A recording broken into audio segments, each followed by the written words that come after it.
Segue aqui informando 12h09, porque continuam as investigações sobre o caso da agressão de uma transexual. E essa agressão, ela foi registrada no município de São Luís Gonzaga, a 258 quilômetros aqui da capital.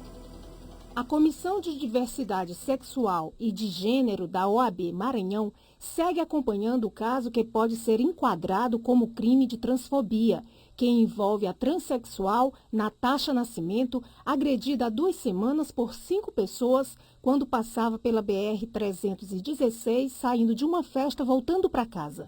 A vítima teve 6 costelas quebradas e várias fraturas pelo corpo.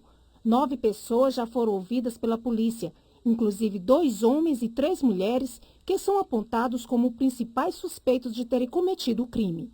Os motivos que podem ter levado à agressão ainda estão sendo investigados. A transexual, de 29 anos, segue internada na UTI respirando com a ajuda de aparelhos. De acordo com a família, Natasha aguarda uma cirurgia na região do quadril, que, segundo informações médicas, só pode ser feita quando o quadro clínico estabilizar. Meu Deus!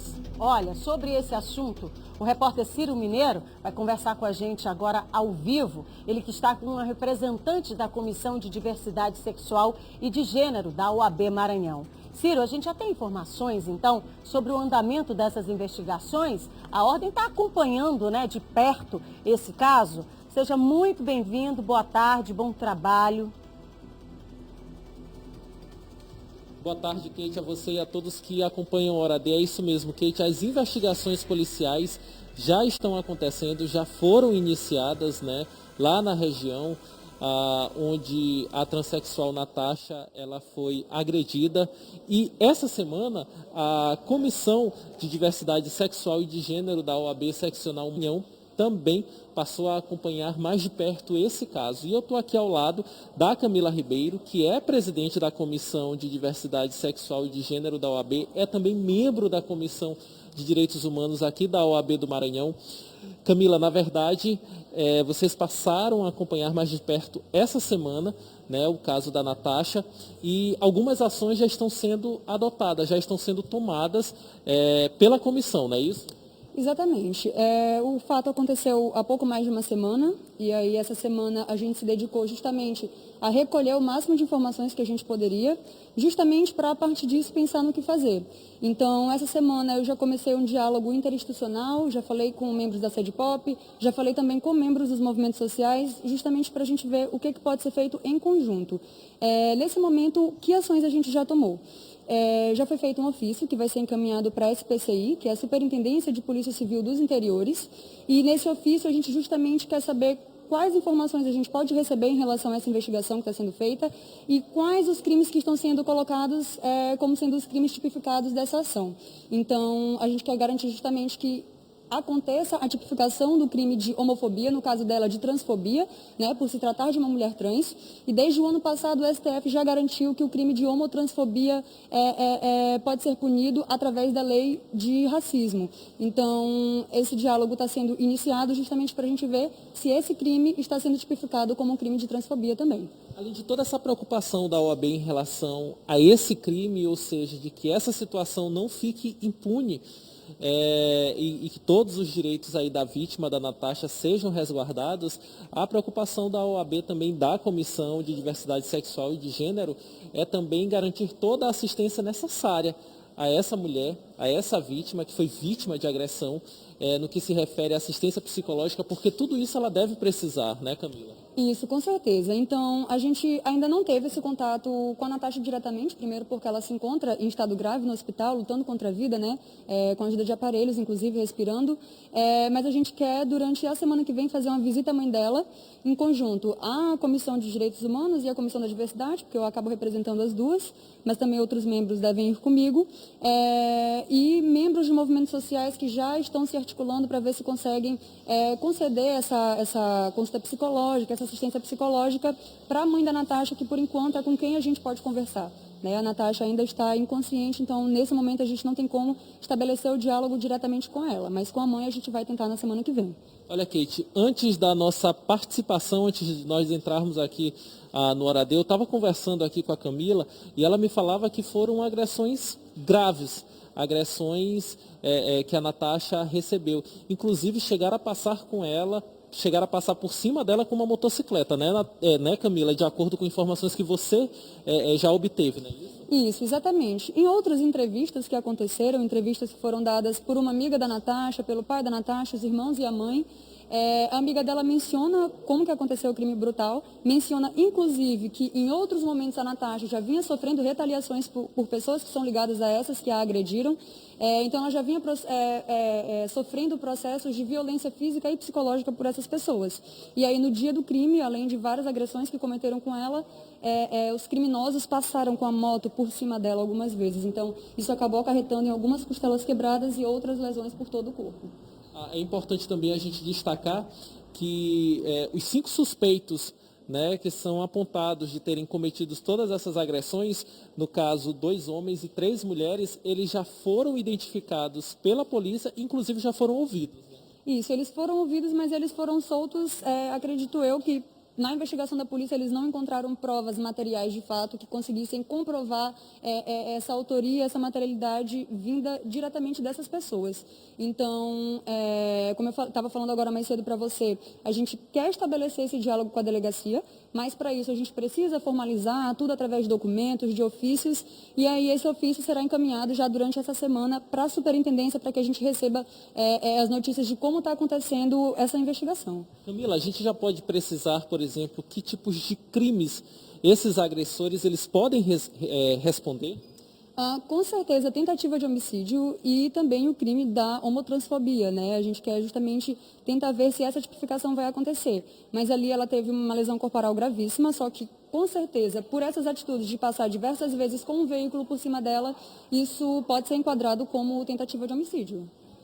Olha só, Kate, a gente agradece, antes de qualquer coisa, né, a participação da Camila Ribeiro aqui no Hora D, né? Ela que é... Oi, Kate. Você me ouve? Escuto sim. Tá, eu queria só saber da Camila, que está sendo entrevistada, e também da comissão, já que nós temos um caso tão grave, né, que já está sob investigação da polícia, e a OAB entra, né, fazendo um acompanhamento deste caso.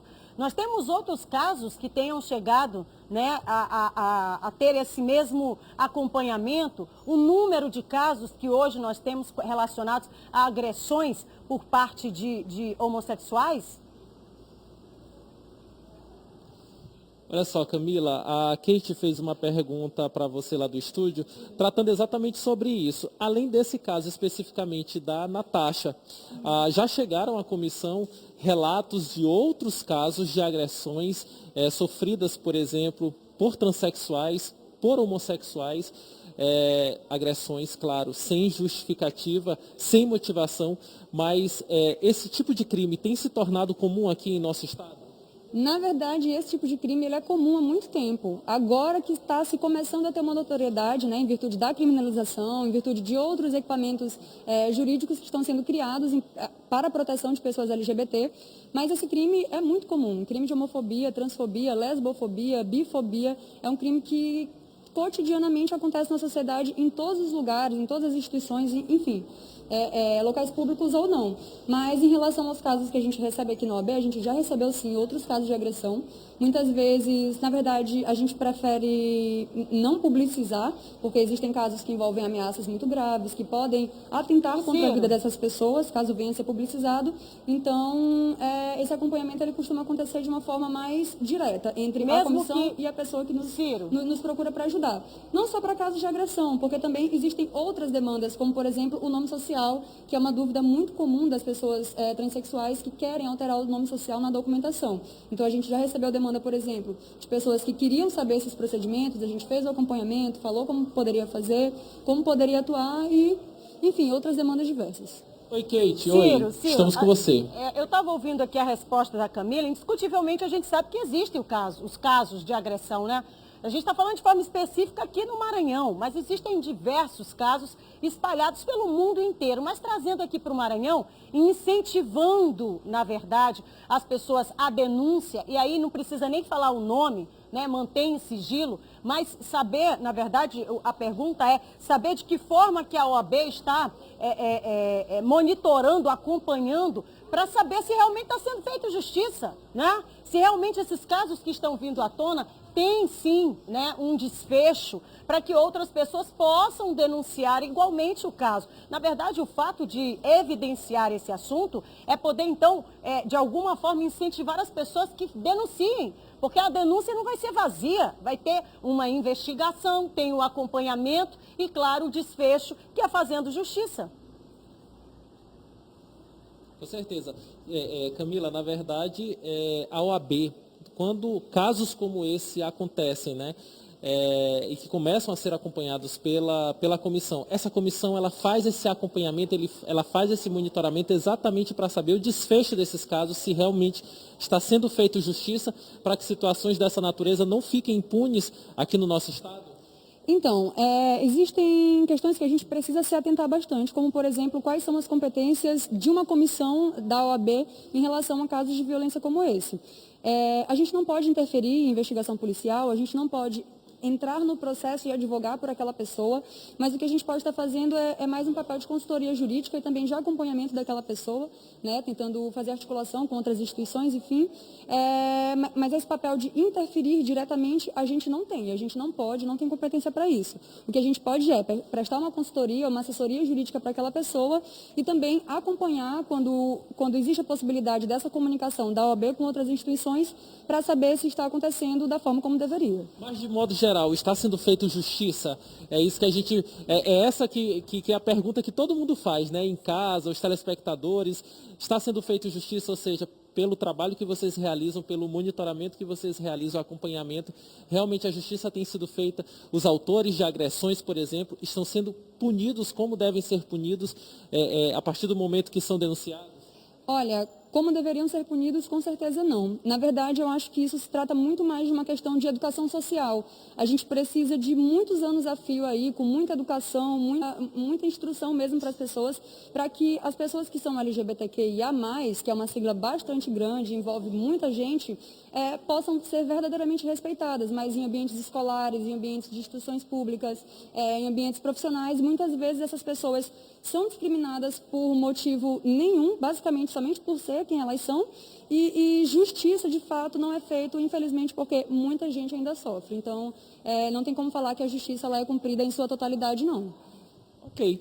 Nós conversamos aqui com a Camila Ribeiro, né, que é presidente da Comissão de Diversidade Sexual e de Gênero da OAB Seccional Maranhão. Então, Kate, fica aí, né, todos os esclarecimentos com relação ao caso da transexual Natasha, né, que como até a reportagem mostrou ainda há pouco, né, ainda está em estado grave, né, permanece internada numa UTI, respirando com a ajuda de aparelhos.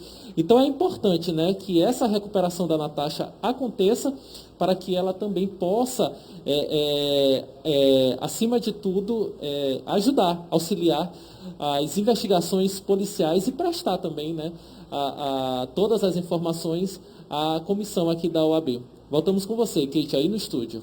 Obrigada, Ciro. Daqui a pouquinho o Ciro volta aqui com a gente. Só esclarecendo aqui uma coisa, né, gente? Todas as autoridades, os mecanismos, instituições que estiverem voltadas em favor à vida, né? Elas são muito bem-vindas sempre. Agora, a gente sabe que as competências, elas são específicas. A polícia investiga, né? A comissão da OAB está ali do lado para acompanhar estas investigações. Casos como esse, que fere a totalidade, quando o assunto é a vida, precisa sim de um acompanhamento muito mais enérgico, no sentido de cobrar, né? Cobrar que a justiça seja feita. Como é que já se viu? Tamanho 2020, a gente ainda mostrando que um ser humano está sendo agredido porque tem algum tipo de orientação sexual. Isso é um absurdo, sem tamanho. Então, as investigações vão continuar no curso normal, nós vamos por aqui acompanhar também, nós vamos buscar da comissão também estas informações, afinal de contas, é necessário que fique acompanhando e de perto, tá?